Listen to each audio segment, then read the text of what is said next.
Hey, what's happening, YouTube gangsters? Today I want to show you how you can get a super slow-mo without using Twixtor or any other plugins in Premiere like this.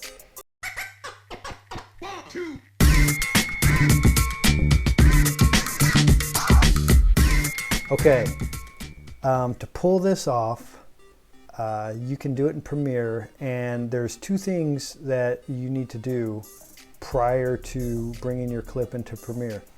The first thing you're going to need to do is when you take your shot, the shot needs to be on a tripod. For this to work correctly and look good, you don't want the frame moving around because it's going to, the way I'm going to show you this, it's not a replacement for Twixtor, but it's a good workaround if you don't have the money to spend on purchasing Twixtor. So the first thing you're going to want to do is put your camera on a tripod, because if your camera's moving around, there's more chance for this to look like garbage, and it probably won't work. Basically, by putting it on a tripod, the only thing that should be moving is your subject. So if you're trying to slow down your subject, it's going to be easier for this to work. The second thing is you need to put your camera settings on 120 frames per second. The more frames, I didn't try this at 60. It might work. I don't know. You could try it. But the higher the frame rate that you start off with, the better the output's going to be when you take this into Premiere. If you can shoot 240, I know my camera, I use a Sony a6300. Mine shoots a maximum of 120 frames per second. I think there's a Panasonic out there that shoots higher frame rates.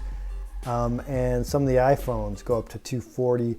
I wouldn't recommend doing this if you can't do 1080 at 240, but I think the new iPhones do 240 frames per second at 1080. So if, by all means, put it this way, the higher the frame rate that you start off with, the better. So if you have a camera that shoots higher than 120, by all means, shoot it at a higher frame rate. But most cameras out there, I know at least will shoot 120 nowadays. And you can get this to look really good with a minimum of about 120. And like I said, I don't know if 60 frames would work good. But you could go out there and try it, and if it works, let me know in the comments. So remember those two things: mount your camera on a tripod, shoot it at 120 frames per second. Once you have that done, go ahead and drag your clip in, and when you drag your clip into Premiere, import it, you'll see right here, here's your frame rate. But what you need to do is create a sequence that's 23.976 frame rate, basically 24 frames per second. So what you have to do is convert this clip here. So here's my clip. I've already got the sequence created, but I'll show you what you have to do. You right click on the clip and you go up to modify and you go to interpret footage, and right here under interpret footage you want to select this where it says assume this frame rate, and you're going to change this to 23.976. Now what that's going to do is it's going to change your clip from 120 frames to 23.976 frames, which is essentially now is going to be a slow motion clip. So go ahead and you drag that into your timeline. And I guess my sequence settings, normally when you open this up, you can just drag it in and it'll create your sequence for you. So here's my clip in the timeline, and you'll see it's stretched it out. So now it's slow motion. I like to get rid of the audio. So you'll see when you play it, it's slow motion, right? It's nice and slow. However, it's not Twixtor slow, and you guys know what I'm talking about, to where it's almost a freeze frame, but it's not quite yet a freeze frame, still moving, and looks really, really good. So what you're going to want to do to this is, I take it down, so you're at 120 frames per second. I'll take this clip and change the frame rate. You do that by right clicking it, hit speed duration, and I take it down to 20%.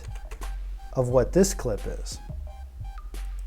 So now you see it's stretched out. It made my slow-mo even more slow-mo.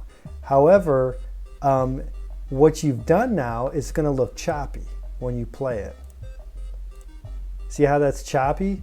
Because there's not enough frames in this to create a smooth slow motion. So that's where optical flow comes in. So what you want to do is right-click, go to time interpolation, go to optical flow, and you'll have to render this for it to see it correctly. And you just hit enter after you do that. See how it's red? It's not pre-rendered. You have to pre-render this for it to take effect. And I probably should have done a smaller clip, which I'm going to. Let me find a little clip here. Okay, we'll do this. So this was kind of a long clip. I'm going to just, okay, so that's really all we need. So you right click it again, go to time interpolation, go to optical flow, hit enter, let it render. It's going to render 1,000 frames here. And once it's done rendering, then it should play through. Now, like I said, this isn't a replacement for Twixtor. Twixtor, in my opinion, does a far better job than this. However, this is definitely usable footage. It looks a little blurry. I don't think it's quite as sharp as Twixtor, but for being able to do this for free and not have to shell out the 300 bucks that Twixtor charges, I think that's what they charge. This is a pretty good workaround, I think. You can see it's a little bit soft there, and depending on your clips you're using, I think it's doable. But like I said, this isn't a replacement for Twixtor. Twixtor will do a better job, but this will get you by if you just need a quick clip of something moving really slow. So hopefully this helped. And if you have any questions, go ahead and leave it in the comment section. If you enjoy watching tutorials on Premiere and After Effects, go ahead and subscribe. I'll be doing other short tutorials. You can check out my library. I've done several other short little tutorials like this showing tips and tricks. Oh yeah, one more thing. I also design t-shirts. This is my latest design here, so if you're interested, the link is in the description below. You know what to do. Other than that, I'm out, guys. Thanks. Peace.